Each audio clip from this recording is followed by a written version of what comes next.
Hey everyone, in today's video I'm going to show you how to motion track in CapCut PC. First, open CapCut on your PC. Then make sure you've already opened your project. Now, click on Text from the top left panel. After that, choose the part of the screen where you want to track something like a person's face or any object in the video. Next, drag the default text onto the timeline. Now match its duration with the length of the video clip where you want motion tracking. Click on the text in the preview screen, type O or any letter you want, and move it on top of the object or face.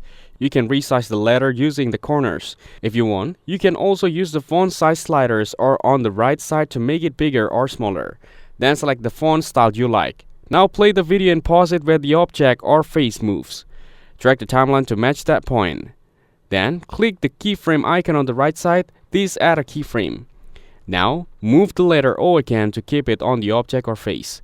Play the video again, and whenever the object moves, stop and add another keyframe. Keep repeating this. Move the letter, add a keyframe, again and again, until it follows the object smoothly.